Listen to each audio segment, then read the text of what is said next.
pelvis to the drug-soaked hippies of the 60s and then the punk rockers of the 70s. Well, now Tampa is spawning a new breed of music.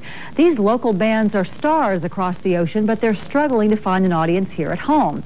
Their music is called death metal. These bands have a message, and what they're saying isn't pretty. Death metal is a music that is boundaryless. You can be as heavy as you want, you can be as sick as you want, you can be as fast or as slow as you want. Die!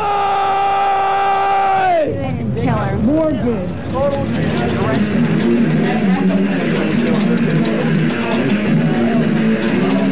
Death metal is taking something a step further, although I don't know how much further it can go than where it is now.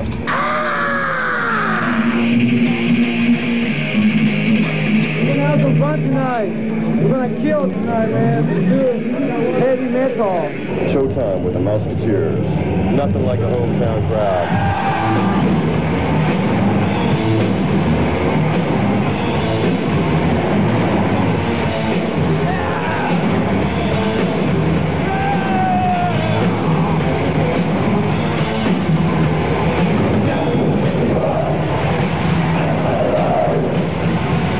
There's a really big underground movement, and the fans know about the stuff. They're on top of it. There are publications that keep people informed about what kind of new bands are out there. You got some people honestly into it for the music and want to come around with stuff. And it's like you're interviewing people with death and all that. It's like, what the fuck are you going to get by doing that, man? Just preach unity, looking out for your friends and stuff. Get a job, go to work, go to school, whatever. Try to prevent us from stage diving and stuff like that, you know. But exactly. If we don't look at the last concert, they have a lot of good metal concerts here. You know, it's really cool. It says, "Do you want to die?" Get that?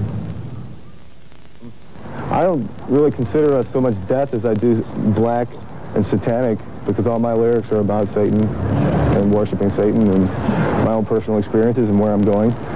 So as far as death, I couldn't generalize our music by saying it's just death. Sacrificial suicide!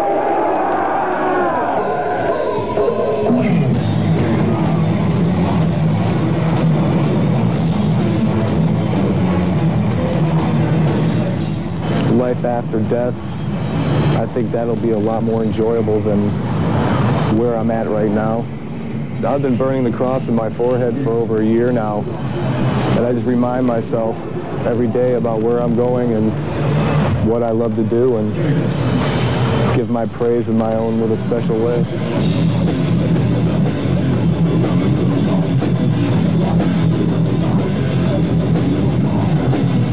There's any kind of news footage about a heavy metal concert, they always focus in on the mosh pit and the stage diving. And people get the wrong idea of what this is. This is not a brutal type thing. This is their form of dance. Everybody has their form of dance for that type of music. And for heavy metal, it's moshing.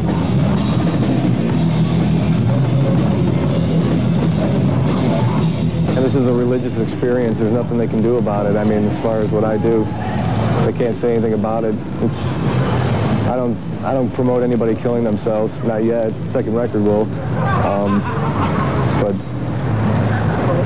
they can't do anything to me, and they can't touch me, and they haven't yet. And even if they tried, they couldn't. There's nothing they can do because I'm still here, and I'll always be here.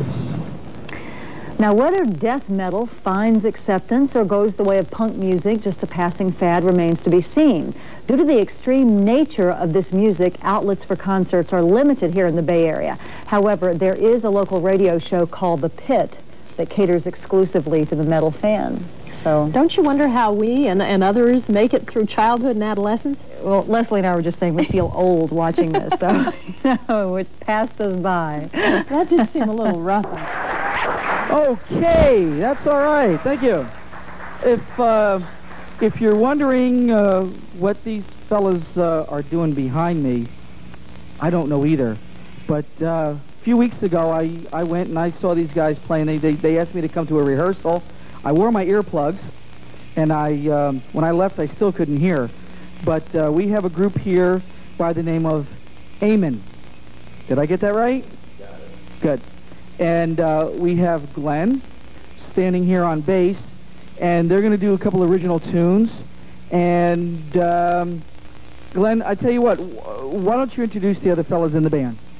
We got Eric Hoffman over here, Brian Hoffman, Steve Ashheim. And what is your last name? Benton. Glenn Benton. And ladies and gentlemen, the name of the group is Amon. Give them a big hand.